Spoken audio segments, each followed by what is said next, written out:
What's going on, everybody? Product Probes back at you with another knife review, and today we're looking at the Japanese Kiridashi knife. Now, this is just a little cheap knife that you can get off of Amazon, but the reviews on this thing was actually really cool, so we went ahead and got one. But before we dive into it, we are on the road to 50,000 subs, so make sure that you hit that subscribe button, and we are doing a huge giveaway as soon as we get there. So let's go ahead, let's dive into it, and let's see what this thing's got.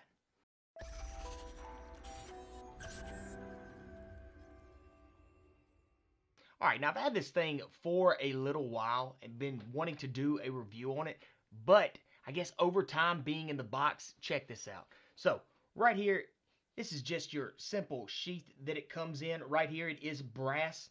Now, right here, you can see where they have crimped it. Now, it is super thin, but that's going to be your crimp. It's just basically brass that is wrapped around, your, I don't know, I guess some type of Japanese steel. I don't know if it's the blue steel, but some type of carbon type steel. But again, just slides off. But look at this right here. Not sure if y'all can see this real well in the camera, but it's already starting to tarnish right here on the blade. Now, this is a blade for lefties, so this is the left-handed one right here. And when you go to put this thing back in the sheath, which, tell you what, getting ahead of myself. But again, this is just for the lefties right here. And that's because of that chisel blade that they got it right there on it. And honestly, it is just a simple knife. Super lightweight. Right here, it does have that Japanese little writing on it, which, would be curious to see what in the world that said. They could probably just put any word on there and nobody would ever know. But putting the top back on this knife, check this out. So, if I can show y'all this. Now, when you go to put this thing back on, you're going to want to make sure, see how that brass overlaps right here? And look at this finger right here. See how it overlaps? And it overlaps right here. You're going to want to make sure that lines up. Now, the best way that I found to actually put this thing back in is start down here at the bottom and then just push up.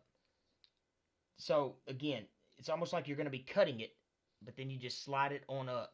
Because if you were to put it on backwards, it will go on there. But see, it's just super hard. So the way to do it, and you can't really start up here at the top because you'll end up getting underneath that lip. So, again, the best way to do it, set it right down in there like that and just slowly push it up. That's going to be your best bet. Now, I might try to take that down there on a bench grinder and see if I can't buffer this sucker out and maybe, we could throw this on a stone and make this thing super sharp. Now, right out of the package, it doesn't seem to be super sharp. Like,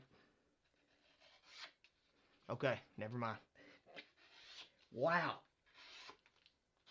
Okay, so before I make this thing super dull, let's go ahead, let's go see how sharp this thing really is.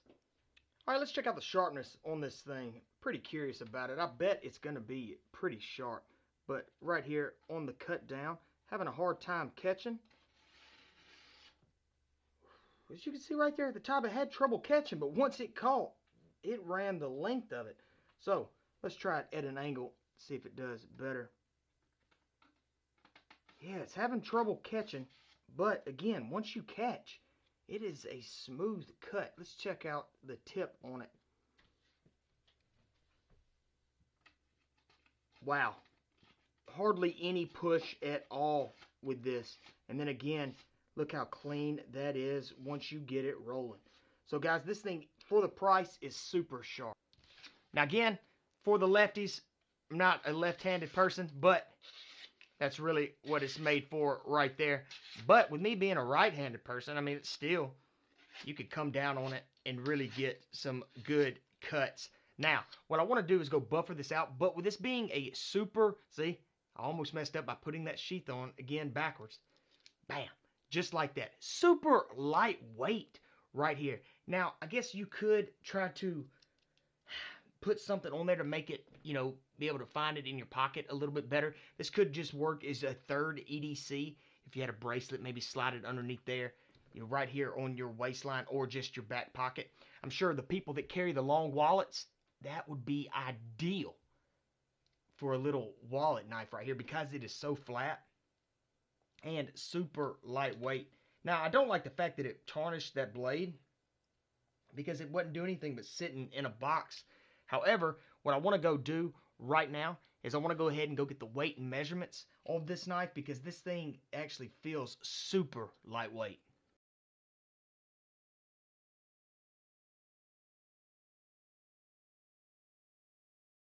You know, overall, for a cheap little knife like this one is not bad at all.